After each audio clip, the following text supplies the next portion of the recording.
ओम श्री सतनाम साखी। जय श्री कृष्ण। परम श्रद्धेय सद्गुरु स्वामी शांति प्रकाश जी महाराज के सत्संग प्रवचनों का संकलन सत्संग वर्खा भाग 8 प्रवचन 1 पार्ट 2। सद्गुरु महाराज ने अपने प्रवचन में कहा, किसी जिज्ञासु ने महात्मा से पूछा, महाराज वैराग्य किसे कहते हैं? महात्मा कहते हैं, बाबा जब ये बात ख्याल में आ जाए, समझ में आ जाए कि अब संसार से कुछ भी मिलने वाला नहीं है, तब समझो कि वैराग्य का प्राकट्य हुआ है।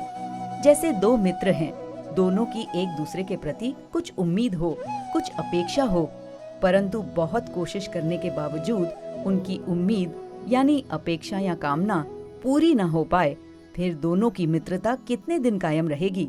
बोलो। अरे छोड़ देंगे। क्यों? क्योंकि अब उन्हें कोई आसरा नहीं। देखिए, जिससे कोई आसरा या अपेक्षा नहीं समझते, उसे छोड़ दिया जाता है। तो वैराग्य का आधार ये है कि अब संसार से कुछ भी आसरा, उम्मीद या अपेक्षा नहीं है। बस अपेक्षा मिटाओ। और दूसरी बात, मौत को हमेशा याद करो। जब ये दोनों बातें होंगी तो वैराग्य आएगा।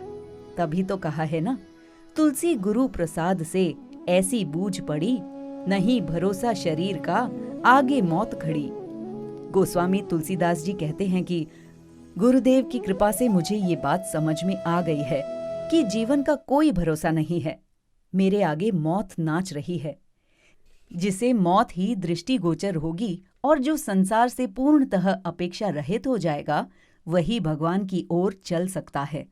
कितने ही लोगों को मैंने देखा है, उनसे पूछता हूँ, अरे भाई तुम कल सत्संग में नहीं आए?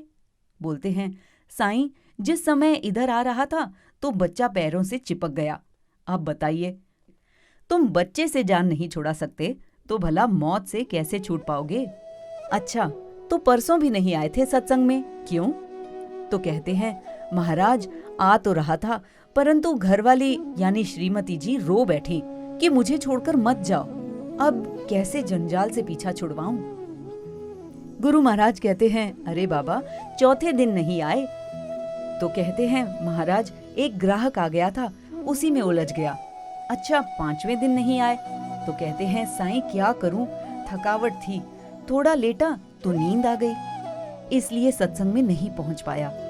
अब बताइए, ऐसे जो बहाने बनाकर तू भगवान से, सत्संग से बेमुख होगा तो कैसे स्वयं को सुखी रख सकेगा? गुरु महाराज जी कहते हैं, अतएव आप ज्यादा खींचतान में ना पड़कर भले अपने परिवार के साथ रहो, उसके साथ खाओ पियो, परंतु उम्मीद किसी से भी मत रखो। उम्मीद केवल भगवान में ही रखना।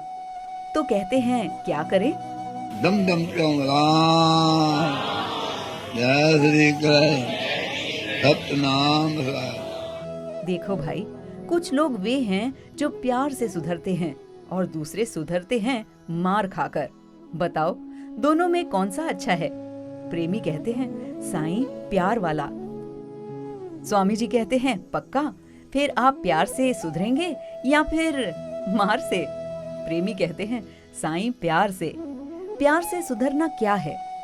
जैसे कोई व्यक्ति संतों के संसर्ग में आते हैं, गुरु की सेवा करेंगे, शास्त्र आदि पढ़ेंगे, सत्संग करेंगे, ये उन्होंने अपने आप को प्यार से सुधारा।